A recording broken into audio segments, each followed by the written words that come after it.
Hello students, हम complex analysis में elementary transformations conformal mapping में डिस्कस कर रहे हैं। हम डिस्कस कर रहे हैं कन्फॉर्मल मैपिंग। अब हम इसमें जो फोर्थ ट्रांसफॉर्मेशन है कन्फॉर्मल मैपिंग में भी हमने 3 एलिमेंट्री ट्रांसफॉर्मेशंस डिस्कस कर ली है।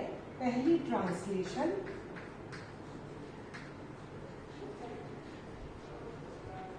दूसरी रोटेशनल और तीसरी हमने डिस्कस कर ली थी मैग्निफिकेशन। ये हमने डिस्कस कर ली है तीनों के तीनों, और हमने देखा इन तीनों का जो कॉम्बिनेशन है वो लीनियर इक्वेशन होती है जेड में, ए जेड प्लस बी, जहां जेड कॉम्प्लेक्स वेरिएबल है और ए और बी कॉम्प्लेक्स कांस्टेंट्स है। तो ये जो ट्रांसफॉर्मेशन है ये ट्रांसलेशन, रोटेशन और मैग्निफिकेशन तीनों को बताती है। ये कल हमने डिस्कस कर लिया। अब जो चौथी एलिमेंट्री ट्रांसफॉर्मेशन है वो है इन्वर्जन ट्रांसफॉर्मेशन। अब हम इन्वर्जन ट्रांसफॉर्मेशन को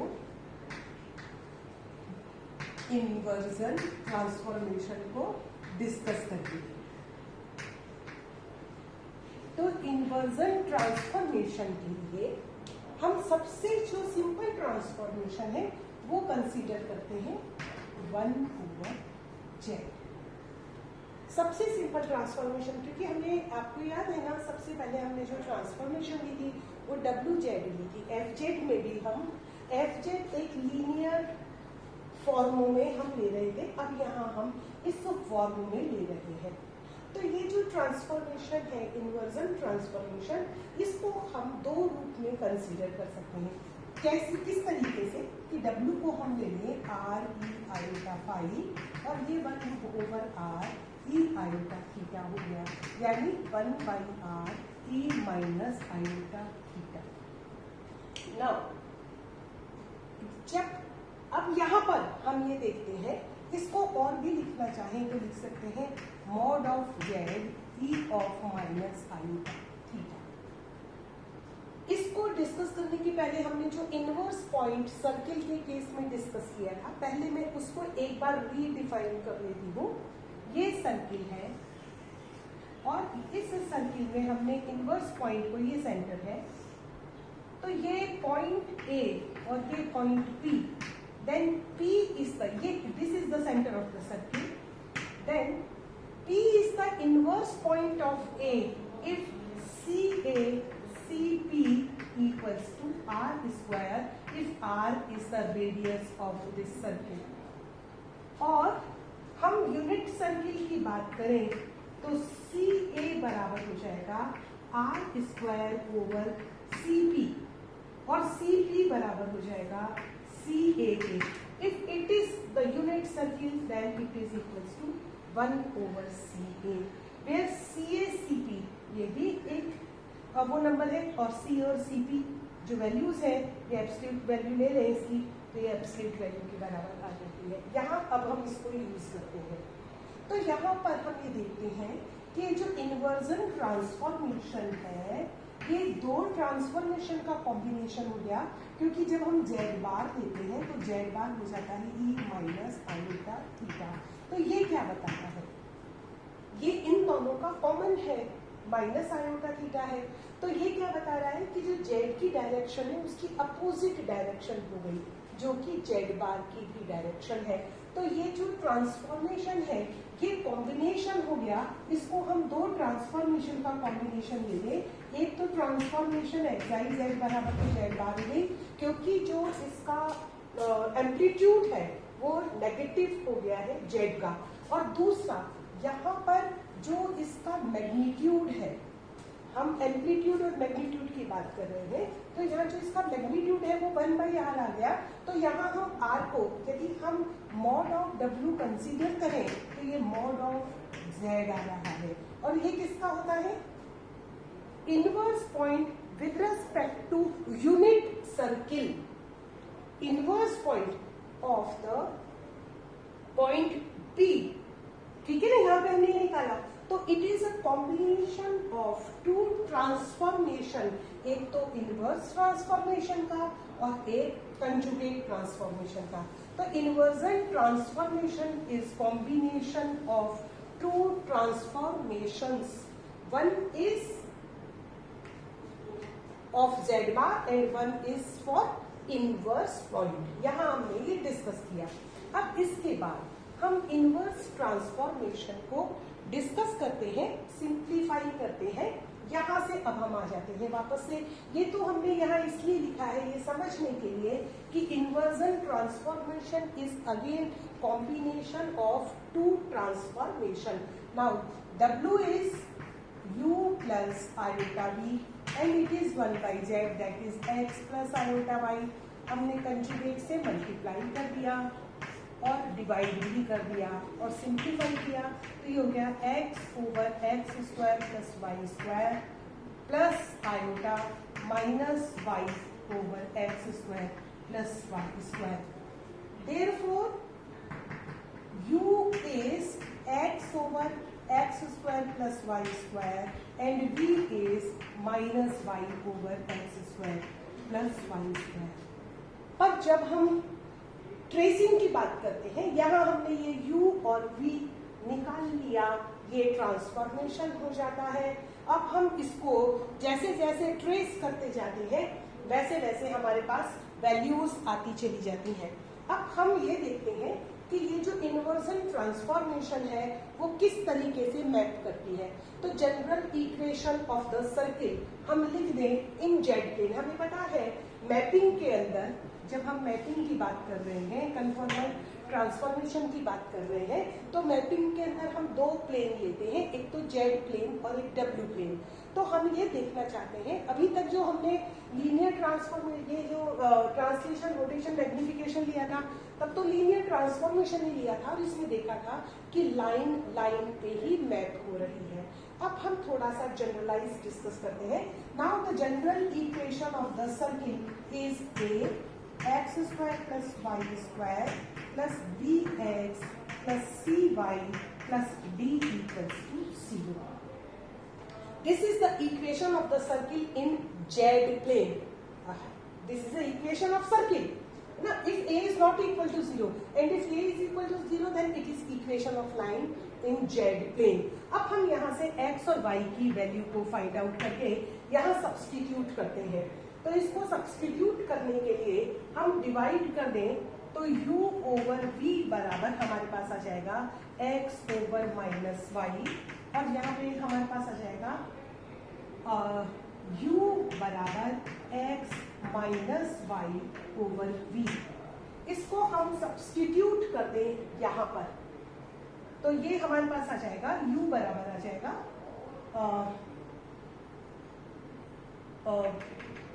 हमें यहाँ पर हम निकाल रहे हैं x की value in terms of u and v, तो u बराबर आ जाएगा u की वैल्यू निकालें। चलो हाँ, ऐसा करते हैं, x बराबर आ जाए, यहां से x की वैल्यू निकाल लेते हैं, x बराबर minus y u over v।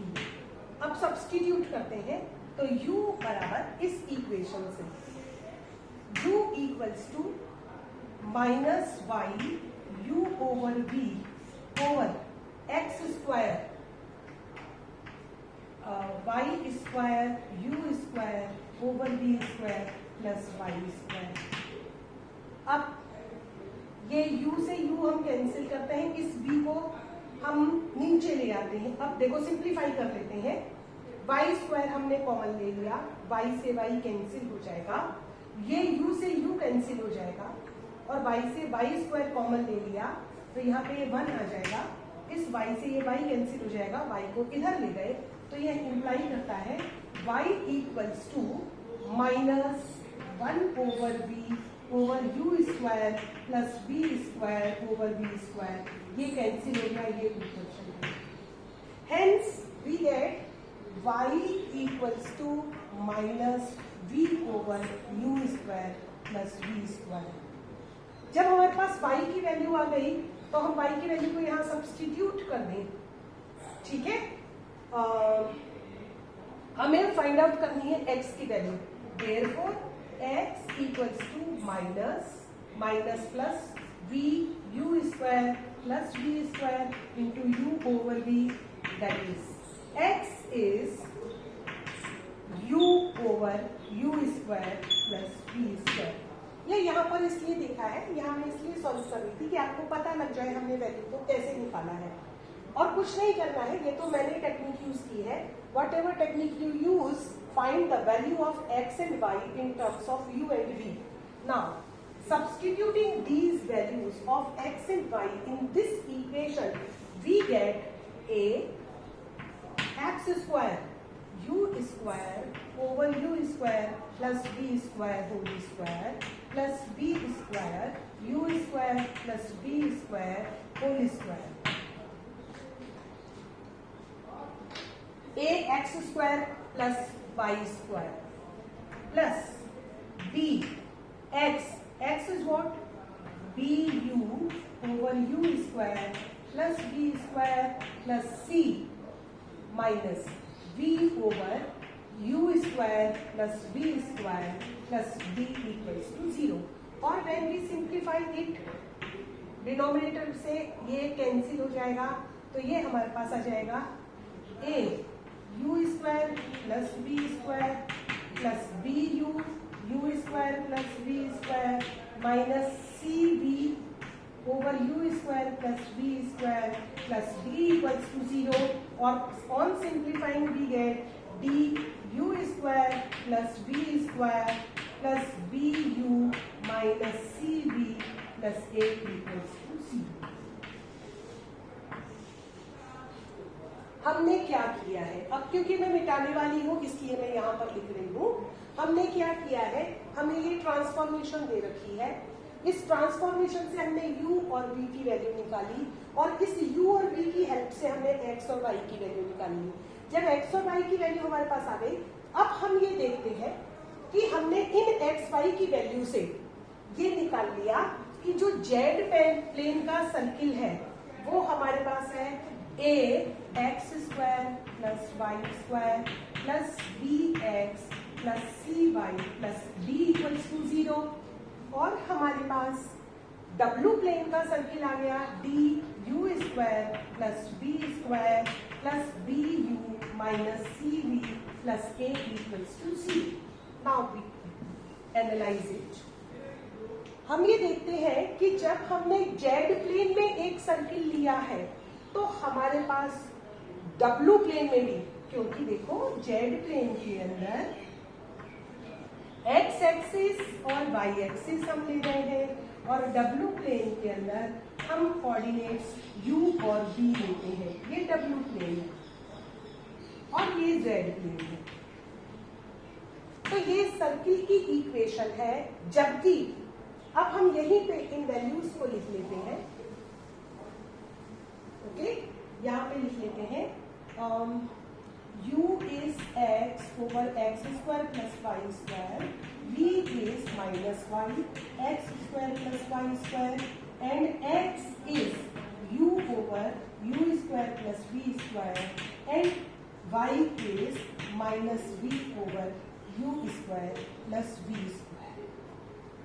ये हमने कैलकुलेट किया था।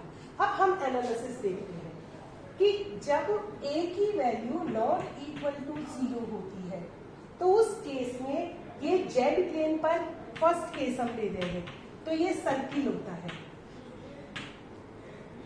और जब a की वैल्यू नॉट इक्वल टू 0 होती है तो ये z प्लेन पे सर्किल होता है, और a की वैल्यू नॉट इक्वल टू 0 होती है, ठीक है। बट दो केसेस हो गए इसके कि जब d की वैल्यू 0 होगी तो यहाँ पे ये स्ट्रेट लाइन हो जाएगा। यहाँ हमने केवल a की वैल्यू देखी थी, तो जब ये सर्किल कब होता है, जब a की वैल्यू नॉट इक्वल टू 0 हो तो ये z प्लेन पे सर्किल होता है, पर ये w प्लेन पर यदि d बराबर 0 होता है तो स्ट्रेट लाइन होता है, और यदि d नॉट इक्वल टू 0 होता है तो ये सर्किल ही होता है। तो इसका मतलब क्या हुआ, यदि a की वैल्यू नॉट इक्वल टू 0 है, यानी z प्लेन का सर्किल w प्लेन पे या तो स्ट्रेट लाइन होगा या तो सर्किल होगा। और यदि a की वैल्यू 0 है तो उस केस में यहाँ पे ये स्ट्रेट लाइन होता है, ठीक है ना। a की वैल्यू 0 होते ये टर्म 0 हो गई, तो हम ये स्ट्रेट लाइन हो जाता है। और जब a की वैल्यू 0 हो जाती है तो यहाँ पे ये सर्किल होगा या स्ट्रेट लाइन। ये किस पे डिपेंड कर रहा है, किस पे डिपेंड कर रहा है, इस पे डिपेंड कर रहा है कि d की वैल्यू 0 है तो स्ट्रेट लाइन, और यदि d की वैल्यू नॉट इक्वल टू 0 है तो सर्किल। इसका मतलब है कि यहाँ यदि एक स्ट्रेट लाइन है तो वो यहाँ पर स्ट्रेट लाइन भी हो सकती है और सर्किल भी हो सकती है। और यदि d की वैल्यू 0 है, यदि d की वैल्यू 0 होती है तो उस केस में ये सर्किल भी हो सकता है। और ये जब d की वैल्यू 0 है तब यदि a की वैल्यू नॉट इक्वल टू 0 है तो ये सर्किल है, और यदि d भी 0 है और a भी 0 है तो ये एक ओरिजिन से पास होने वाली लाइन हो जाती है, और वो a और d के 0 होने से ये भी ओरिजिन से पास होने वाली लाइन हो जाती है। यानी ओरिजिन से पास होने वाली लाइन यहाँ पर, ये यहाँ पर भी ओरिजिन से पास होने वाली लाइन पे ही मैप होती है इन्वर्जन ट्रांसफॉर्मेशन में। तो अभी तक जो हमने ये ट्रांसलेशंस पढ़ी थी उसमें तो लाइन लाइन पे ही मैप हो रही थी, पर हम यहाँ पे देख रहे हैं कि यहाँ की लाइन या तो लाइन पे मैप हो रही है या सर्किल पे मैप हो रही है, और यहाँ का सर्किल या तो लाइन पे मैप हो रहा है या ये सर्किल पे मैप हो रहा है। ये है इन्वर्जन ट्रांसफॉर्मेशन। तो इन्वर्जन ट्रांसफॉर्मेशन के अंदर सर्किल लाइन या सर्किल पे मैप होता है और स्ट्रेट लाइन या सर्किल पे मैप होती है। ये डिपेंड करता है on the values of a and d, and if both a and d are 0 then in both the planes straight line passes through origin। अब हम इसका एक एग्जांपल ले लेते हैं।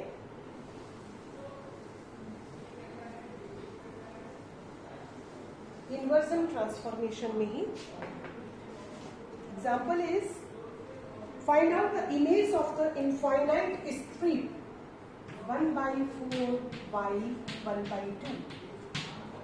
Find the image of the infinite strip this under the transformation w equals to 1/z। अब हमें इस स्ट्रिप की इमेज फाइंड आउट करनी है under the inversion transformation w equals to 1/z। Firstly हमें जो हमने प्रीवियसली ट्रांसफॉर्मेशंस में किया था उसी तरीके से हमें पहले यहाँ u और v निकालना होता है। वो हमने यहाँ पे देख ही लिया था कि u plus iota v is x over x square plus y square plus iota minus y over x square plus y square. Here u is this much and v is this. Again by finding the value of x and y in terms of u and y, u and v is x is u over u square plus v square and y is minus v u square plus v square। Okay, now ये z plane है, this is a real axis, this is an imaginary axis। Strip when y lies between 1/4 and 1/2, that this is 1/4, this is 1/2, this is 3/4 and this is 1। तो y lies between, y equals to 1/4 and 1/2। Z plane में the domain is this two। अब हमें Z plane में W plane में find out करना है इसका image. तो W प्लेन में फाइंड आउट करने के लिए पहले हम इन वैल्यूज को कंसीडर करते हैं। When y is 1/4, y is इस वाली इक्वेशन से देखें 1/4 equals to minus v u square plus v square. और सिंप्लीफाई करें u square plus v square plus 4b equals to 0, that is u square plus v plus 2 whole square plus equals to 4 को add कर दिया और इसको इस form में रख लिया. Then it is a circle having centre at 0 and -2 and radius of this circle is 2. Now in the W plane, this is W plane.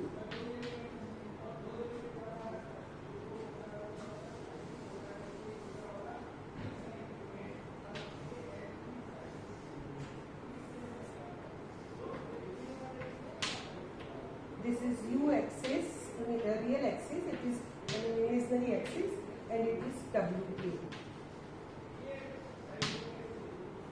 Center is at 0 minus 2, like this is 1 and this is 2, 0 minus 2 and the radius is 2, therefore the circle is this.